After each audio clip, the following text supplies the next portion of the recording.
Bienvenidas mis queridas compañeras, de nuevo nos encontramos aquí, en este nuevo episodio de hoy.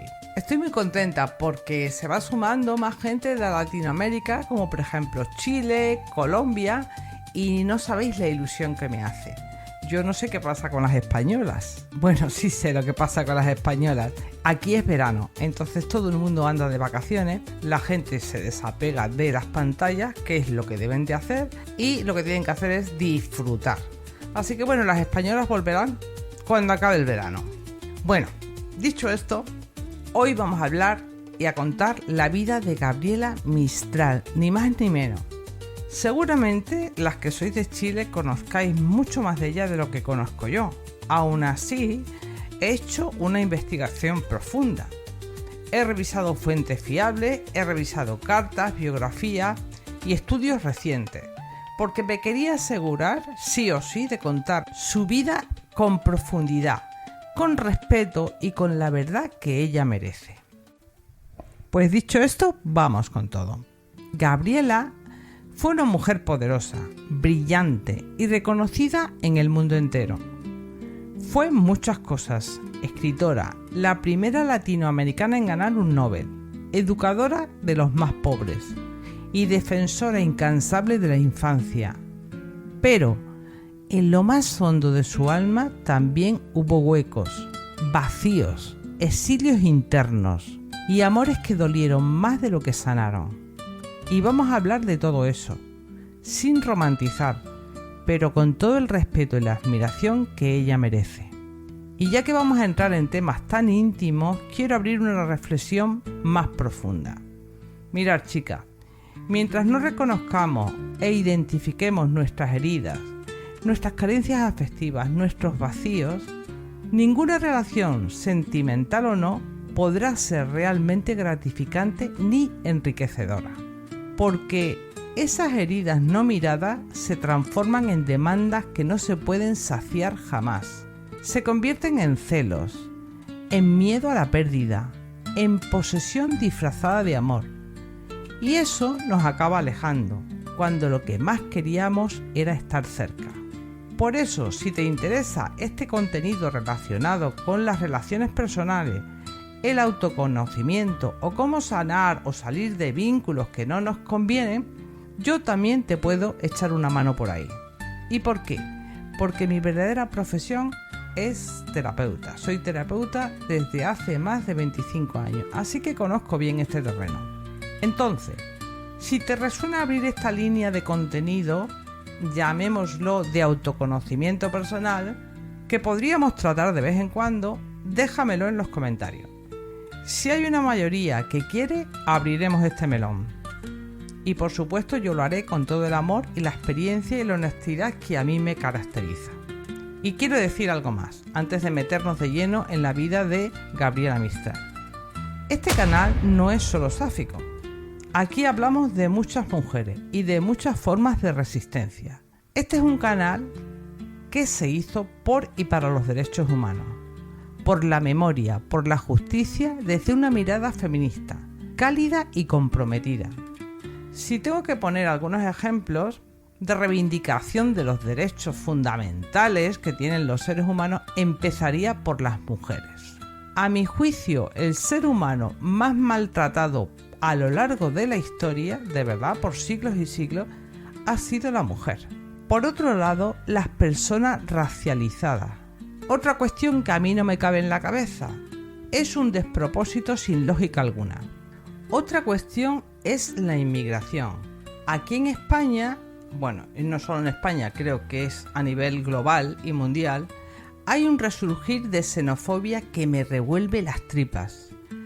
Muchos españoles se han olvidado que durante la guerra civil mucha gente tuvo que emigrar si no querían ser fusilados o si no querían morir de hambre durante la posguerra. Y por supuesto, los derechos que a nosotras nos compete, que es el colectivo LGTBIQ+. Otro sin sentido. Pero vamos a ver, ¿a quién le importa a quién ame y con quién me acueste yo? Si a mí no me importa tu vida, ¿por qué te importa la mía? Lo que quiero decir con todo esto es que te invito a que explores otras listas de reproducción que tengo aquí, porque hay mucho más que quiero compartir contigo. Y antes de comenzar con la fascinante vida de Gabriela Mistral, voy a recomendarte algunos vídeos que a mi juicio son verdaderamente interesantes. Os voy a dejar todos los enlaces de los 3 episodios que os voy a recomendar hoy en la descripción de este vídeo. El primer vídeo que quiero recomendarte se titula ¿Qué papel tenía la mujer en la prehistoria? Durante siglos nos contaron que solo cuidaban mientras los hombres cazaban, pero gracias a los nuevos hallazgos arqueológicos, la mayoría descubierto por mujeres arqueólogas, sabemos que eso no era cierto. Ellas también elaboraban herramientas, cazaban, gestionaban el fuego, organizaban la vida del grupo y transmitían el conocimiento. Estas investigaciones han sido posibles porque las mujeres, al incorporarse a oficios antes reservados solo a los hombres, han buscado de verdad la huella de otras mujeres. ¿Y lo han logrado? Han revelado que su papel fue mucho más activo, complejo y estratégico. Además, en este episodio hay un punto clave que a mí me voló la cabeza. La explicación del inicio del patriarcado. Cómo y cuándo, dentro de un momento ya avanzado en la prehistoria, comenzó a gestarse esa desigualdad por siglos y siglos y que a día de hoy tenemos que seguir reivindicando. Y otro episodio que me parece súper interesante es una historia real, tan poderosa que parece leyenda, pero que fue vivida por una mujer de carne y hueso, Harriet Tubman. Ella fue esclavizada desde niña en los campos de algodón del sur de Estados Unidos. Y no solo logró escapar de las cadenas, sino que volvió una y otra vez, jugándose la vida para liberar a decenas de personas esclavizadas, a través de lo que se conoció como el ferrocarril subterráneo. Harriet no sabía leer ni escribir, pero poseía una inteligencia estratégica brillante. Conocía los caminos, los códigos secretos y los escondites. Fue guía protectora, líder y símbolo. Y aún con todo lo que hizo, nunca pidió reconocimiento. Solo pidió justicia. Su vida fue una lección de coraje radical, de amor por su pueblo, de lucha sin descanso. En un mundo donde a las mujeres negras no se les reconoce humanidad, Harriet se convirtió en leyenda viva. No solo luchó contra la esclavitud, también fue enfermera, espía y activista por el voto femenino. Y por último, también quiero que conozcas la historia de María Lejárraga, una de las escritoras españolas más prolíficas de su tiempo, y sin embargo, invisible para la historia durante décadas. Firmó toda su obra con el nombre de su marido, Gregorio Martínez Sierra. Mientras él subía al escenario y recibía ovaciones que le pertenecían a ella. María escribió piezas teatrales, libretos de ópera y textos fundamentales para la cultura española de principios del siglo XX. Obras como Canción de cuna o El amor brujo llevan su letra y su alma, pero no su nombre. Durante años fue testigo de cómo su talento era celebrado en boca de otro, cómo sus palabras emocionaban al público mientras ella quedaba relegada a la sombra. Imagínate lo que duele ver aplaudir lo que tú has creado sin que nadie sepa que eres tú.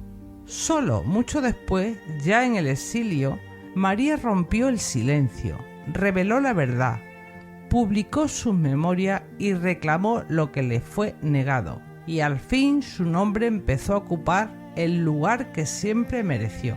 Y dicho todo esto, ahora sí comenzamos con la historia de Gabriela Mistral. Gabriela Mistral nació como Lucila Godoy el 7 de abril de 1889, en Vicuña, un pequeño pueblo andino del valle de Elqui, al norte de Chile. Era hija de una modista sin estudios formales y de un maestro rural con alma de poeta que abandonó el hogar cuando ella tenía apenas 3 años. Aquel gesto, el abandono del padre, no solo fue una herida temprana, fue una escena fundacional. Gabriela pasaría toda su vida escribiendo desde ese vacío, intentando restaurar vínculos rotos y dar voz a quienes eran dejados atrás. Creció en la precariedad, entre mujeres, su madre, su abuela, su hermana Emelina. Fue Melina quien le enseñó a leer y a escribir. Ella era maestra y la enseñó con paciencia y con amor. Y fueron los libros usados, los catecismos ajenos, los periódicos viejos y las novelas que traían los arrieros, los que alimentaron su imaginación. En una casa sin biblioteca, aprendió a leer el mundo con lo que tuviera a mano. Leía de todo. Sin un solo curso avanzado, ya era una lectora feroz, una autodidacta radical. Asistió a la escuela primaria en Montegrande, pero no por mucho tiempo. Las maestras no la querían y la trataban con bastante frialdad. Ella era una niña callada, con preguntas intensas, de familia pobre y con una madre que no sabía leer. Desde entonces fue vista como la distinta y lo sería por siempre. A Gabriela le gustaba leer porque era su única forma de escapar. Desde niña vivió una realidad muy dura: la pobreza, la ausencia del padre, la distancia emocional de la madre, el rechazo de sus maestras, la exclusión social. No tenía juguetes, ni vestidos bonitos, ni amigas de su edad, pero tenía papel, letras y palabras, y con eso construyó mundos a los que podía huir de esa realidad tan dura. Leer para ella era como respirar debajo del agua. Le daba oxígeno, sentido, consuelo. Le permitía habitar otras vidas, otras posibilidades. No solo aprendía, se salvaba. Además, había algo innato en ella, una sensibilidad muy aguda, una forma intensa de observar el mundo. Esa sensibilidad buscaba respuesta. ¿Por qué este dolor? ¿Por qué la injusticia? ¿Por qué me siento diferente? Y buscaba esas respuestas en las páginas. La lectura era lo único que no podían quitarle. Le negaron la escuela, el título, la normalidad, pero no podían evitar que leyera y escribiera. Mucho más tarde, Gabriela diría en una entrevista: yo aprendí la libertad en los libros antes que en la vida. A los 11 o 12 años comenzó a escribir versos y textos en prosa, que enviaba a seminarios regionales como La Voz de Elqui.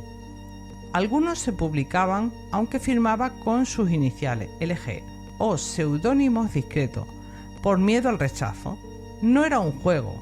Su identidad literaria nació marcada por la necesidad de ocultarse.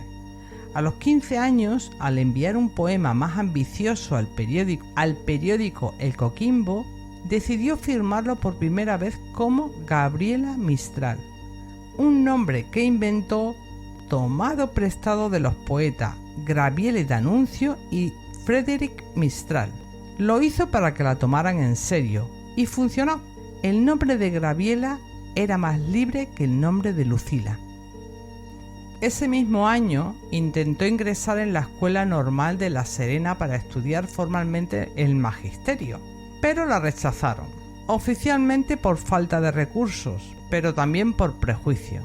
Una de las profesoras la acusó falsamente de plagiar un texto de prensa.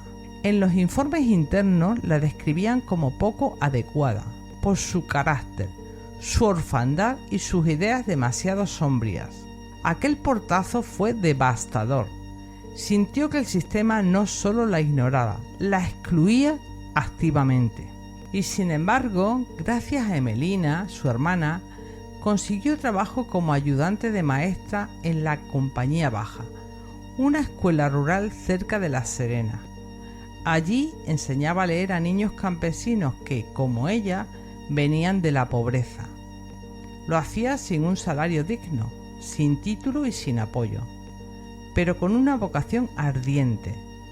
En esa escuela Graviela forjó su identidad pedagógica, una enseñanza centrada en los más vulnerables, y lo hacía con una ternura y firmeza increíbles. Desde el principio defendió a los niños discriminados. En una ocasión, cuando un alumno mapuche fue apartado por sucio, Graviela se enfrentó al director y le dijo: «Una escuela que no recibe a todos no merece llamarse escuela».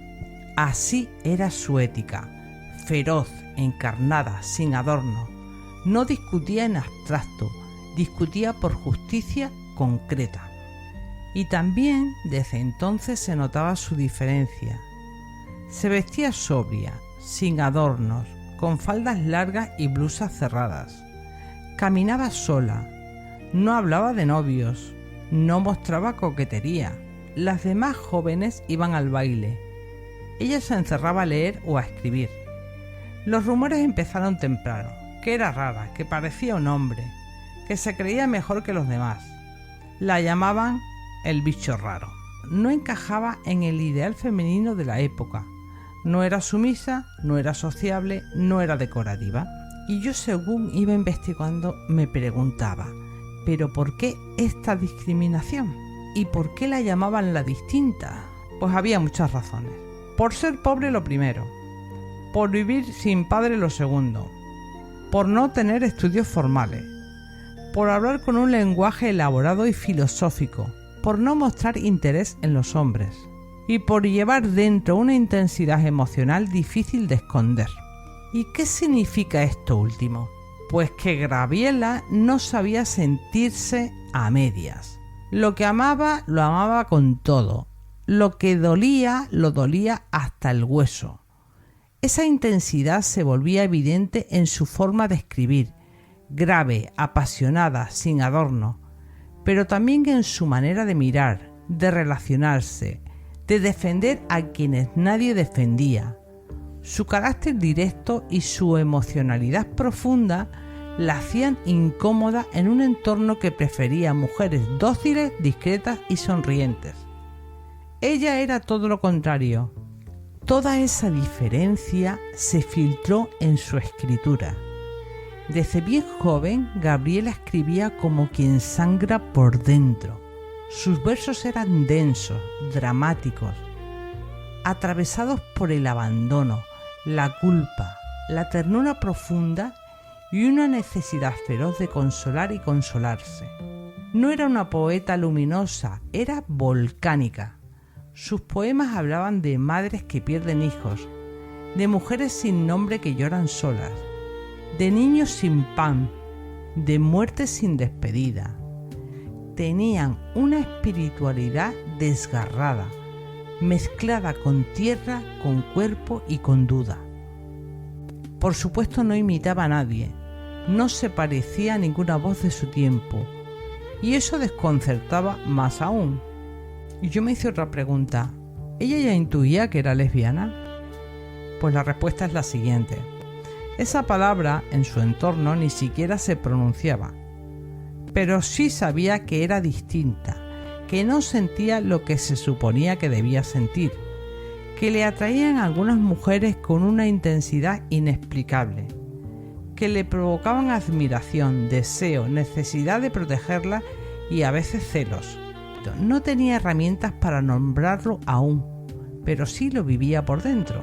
La diferencia sexual no estaba clara en sus labios, pero ardía en su silencio.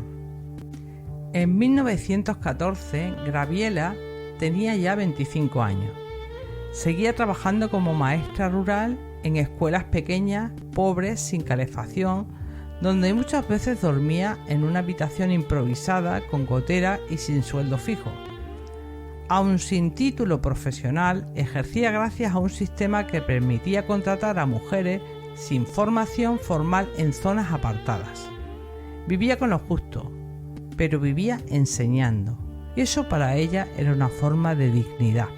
He sido maestra en 4 rincones, con cuartos que goteaban y pizarras prestadas, pero en cada uno de ellos he amado.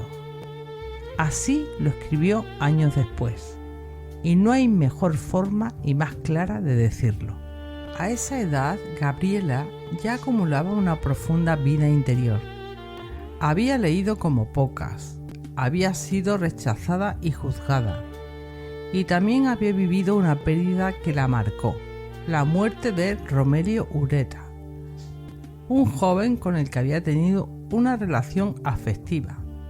No se sabe si fueron pareja o si hubo un amor que no llegó a declararse, pero sí fue alguien fundamental en su adolescencia. Romelio, empleado ferroviario, se suicidó en 1909 tras ser acusado de falsificar documentos. Ella tenía solo 20 años. Su muerte fue un golpe muy duro y ese dolor no lo habló, lo escribió. 5 años después, Gabriela envió un conjunto de poemas al certamen literario más importante de su país, los Juegos Florales de Santiago. Lo hizo en secreto, bajo su seudónimo, con un título que ya era un presagio: Sonetos de la Muerte. El jurado quedó conmocionado. Nadie esperaba una voz así, desgarrada, sobria, sin adorno. No era una poesía decorativa ni sentimental. Era un luto con dignidad, un amor que no suplicaba, una herida que ardía sin pedir permiso. En esos mismos años, Gabriela escribió también un ensayo breve pero revelador. Se titulaba Morir, un ensayo para los niños. Allí preguntaba con dureza y con ternura a la vez: ¿por qué se les oculta la muerte a los niños como si no la sintieran? La muerte, esa palabra tabú que desde luego no nos enseñan de pequeños, con lo cual de mayores no nos atrevemos ni a pronunciarla, cuando la muerte es la única certeza que el ser humano tiene. Pero bueno, este es un tema trascendente que nos llevaría 1, 2 o 3 capítulos. Para ella, los niños tenían derecho a la verdad, a la palabra justa, al consuelo sin mentiras. No debían ser protegidos del dolor, sino acompañados en él. Era esa misma ética la que atravesaba toda su poesía. Su palabra no excluía a nadie. Dolía, sí, pero dolía con amor. Y le otorgaron el primer premio. Y por primera vez el país se preguntó en voz alta: ¿quién es Gabriela Mistral? Al descubrirse que aquella autora era una joven pobre, sin estudios universitarios, sin familia conocida en círculos académicos, la sorpresa fue doble. Algunos la aplaudieron como símbolo de talento popular, otros la miraron con recelo. ¿Cómo podía escribir así una mujer sin títulos? ¿Y por qué hablaba de la muerte con esa gravedad tan poco femenina? Lo que pocos entendían era que Gabriela no hablaba solo de sí misma, ni siquiera solo de Romelio. En esos textos ya latía algo más grande, la voz de todas las que habían perdido algo sin poderlo nombrar. La pérdida son muchas cosas: la pérdida de un hijo, de un amor, de una identidad, de una posibilidad de ser. Por supuesto, ese premio fue una puerta abierta. Desde entonces su carrera como educadora creció. Empezó a recibir invitaciones, primero a liceos del sur de Chile, luego a dar charlas sobre educación, a escribir ensayos sobre escuelas rurales, a defender un modelo más humano y más justo. Su visión era muy clara: la enseñanza debía de ser para todos, especialmente para los más pobres, los más vulnerables, los que siempre quedaban fuera. Aún así, seguía siendo vista como una figura incómoda, porque no era fácil clasificarla. No tenía marido ni hijos, no hablaba de temas femeninos, no sonreía en los retratos y no vestía como se esperaba. Y además su poesía no endulzaba nada, dolía, quemaba y conmovía.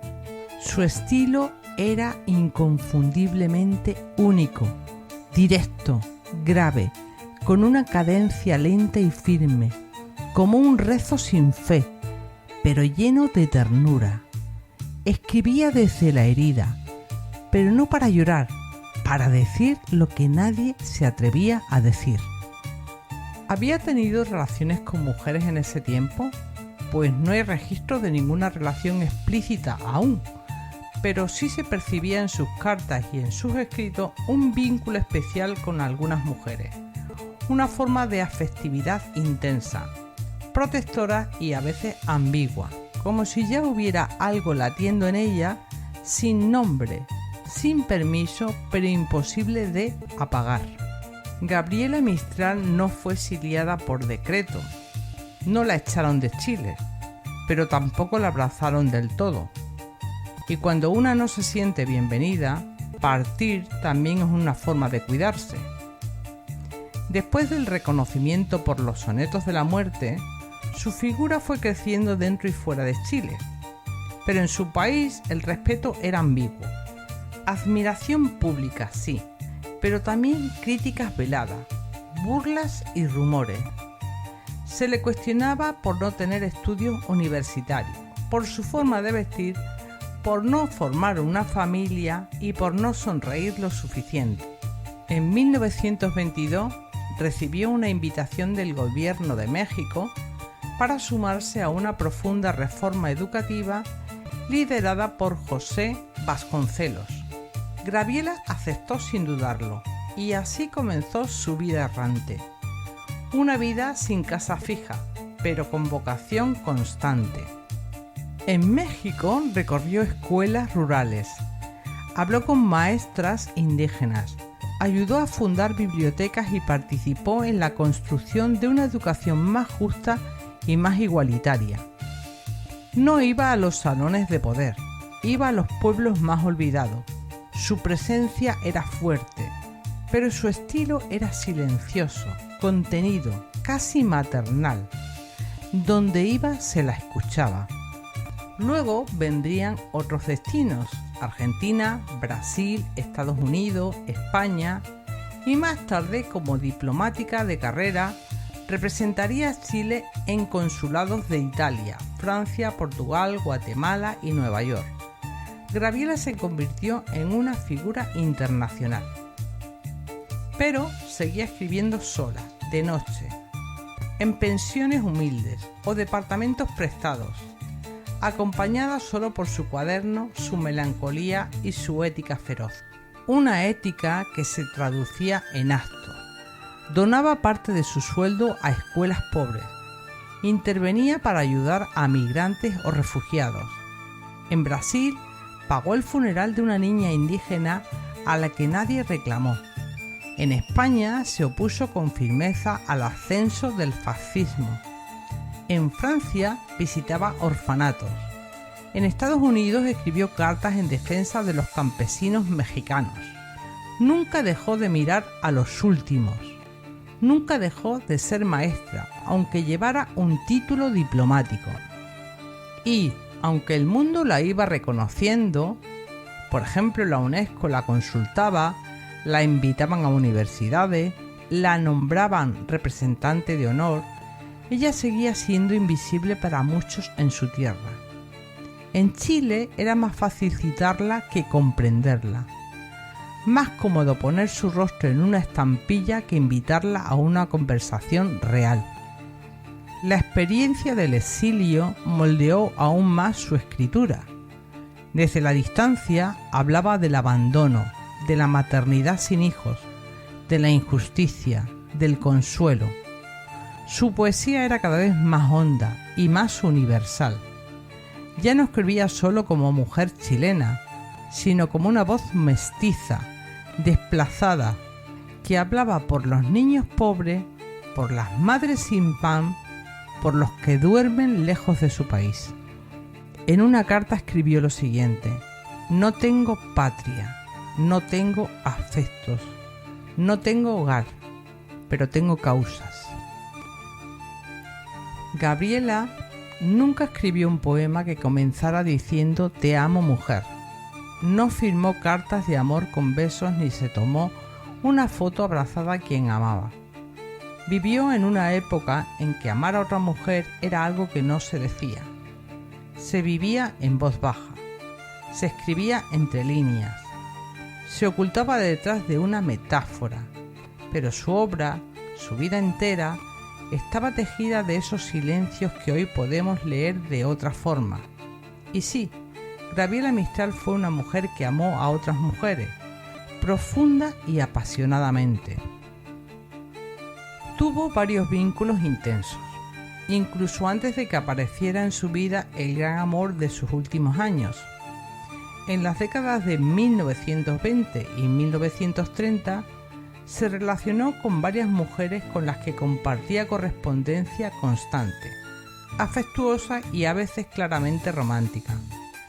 Algunas eran colegas del mundo educativo o incluso diplomáticas. Otras eran escritoras o jóvenes discípulas. En esas cartas se intuye ternura, celos y una necesidad de cercanía que va más allá de la amistad. Nunca les llamó pareja, ni podía, pero cuando se vuelve a leer esas misivas hoy, desde una perspectiva lésbica, hay un código claro: la intensidad, la devoción, el deseo de estar juntas y el dolor por la distancia.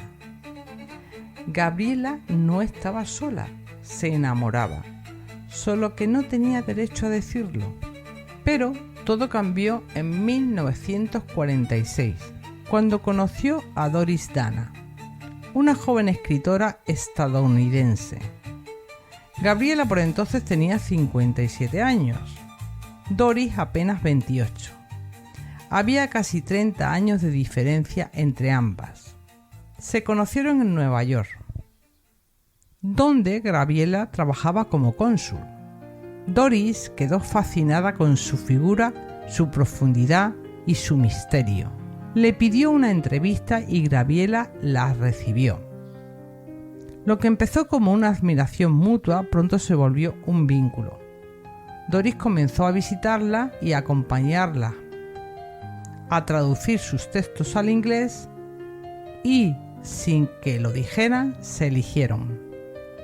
Doris se convirtió en su compañera de vida, su confidente, su enfermera, su gestora, su traductora y su sombra. La acompañó durante los últimos 10 años de su vida, en sus mudanzas, en su enfermedad y en su muerte. Pero su relación fue compleja. Gabriela, con su historia de exilios y cicatrices, vivía el amor con una intensidad total, casi devoradora. Doris, más joven, más libre, a veces sentía que se asfixiaba y necesitaba espacio. En ocasiones se marchaba por semanas, sin explicar del todo el porqué. Eso no eran rupturas formales, pero sí alejamientos emocionales dolorosos. Gabriela se quedaba esperando y escribía cartas que casi eran plegarias. Tu ausencia me deja hueca, siento que me falta el aire. ¿Qué puedo hacer con esta espera sin nombre? Vivieron así durante años, entre la pasión callada y el miedo a perderse. Se amaban con ternura, pero también con mucho dolor, con una mezcla de entrega y reclamo que solo se entiende desde el exilio emocional que implica amar sin nombre. En 1957, Gabriela murió en Nueva York. Doris estuvo allí a su lado. La cuidó en los últimos días. Se ocupó de sus asuntos legales y más tarde de su legado. Se convirtió en su heredera literaria, traductora y custodio de todos sus papeles. Durante décadas guardó cientos de cartas privadas, no las mostró, no explicó demasiado. Con los años, al abrir ese archivo, el mundo vio lo que tantos habían sospechado. Gabriela Mistral no fue una solitaria por vocación. Amó a mujeres, se enamoró, se dolió, se apegó. Y vivió su lesbianismo sin poder nombrarlo, pero con una intensidad que dejó huella en cada verso. En 1945, Gabriela Mistral recibió el Premio Nobel de Literatura. Fue la primera persona latinoamericana en obtenerlo, y el mundo celebró su poesía como una voz esencial, grave y luminosa. Chile, su país, respondió con reconocimientos oficiales, sellos, discursos solemnes, su rostro en monedas y billetes, en plazas y en escuelas. La nombraron cónsul, se refirieron a ella como orgullo nacional y la maestra de América. Pero debajo de esos homenajes había algo más frío, una distancia. Chile la reconoció, pero sin llegar a comprenderla. Se la usó como un icono, pero sin permitirle hablar su identidad entera. Era más fácil hablar de la maestra rural que preguntarse por su vida íntima. Más cómodo poner su cara en un billete que leer sus cartas. Gabriela era un símbolo útil, pero no una figura cercana. En los libros escolares se repitió su nombre como ejemplo de tenacidad, de maternidad espiritual y de amor por los niños, pero nadie decía que amó a otras mujeres, que escribió con deseo, con duelo, con hambre de intimidad. Su lesbianismo fue borrado, y esto no fue un olvido inocente, fue una decisión cultural. Muchos de esos libros escritos y aprobados por varones desde instituciones conservadoras dejaron su vida a medias. Y entonces, años después de su muerte, comenzó un acto de reparación necesario. La comunidad LGTB, feminista y disidente, la leyó de nuevo. Volvió a sus poemas, a sus cartas, no para juzgarla, sino para escucharla, para unir las partes que otros habían separado, para devolverle lo que le negaron, la posibilidad de ser leída como una mujer lesbiana fuerte y vulnerable, que escribió desde su verdad, aunque el mundo no quisiera oírla. Fueron realmente las activistas, las lesbianas, las escritoras e investigadoras quienes abrieron el archivo de Doris Dana, que había conservado en silencio. Allí estaban las cartas, los afectos, las distancias, los ruegos y los celos. Allí estaba la historia que Chile no se atrevió a contar. Hoy, gracias a esas lecturas justas y valientes, Gabriela ya no es solo la poeta de los niños, que también es la escritora lesbiana que vivió su amor con dignidad y con dolor, que se comprometió con los pobres, que escribió con un estilo único porque su vida también lo fue. Hoy, cuando una mujer queer escribe, enseña o ama con fuego, hay algo de Gabriela que sigue viva. Y eso nadie lo puede borrar. Bueno, mis chicas, pues hasta aquí el episodio de hoy. Gracias por estar al otro lado, por escuchar con el corazón abierto y por seguir haciendo que estas historias no se pierdan. Como siempre te digo, si este vídeo te ha tocado, te hizo sentir o pensar, compártelo por favor. Ayúdame a que más mujeres conozcan lo que no nos enseñaron, porque cuando nos contamos entre nosotras nos salvamos un poquito más. Y sin más, me despido hasta el próximo episodio.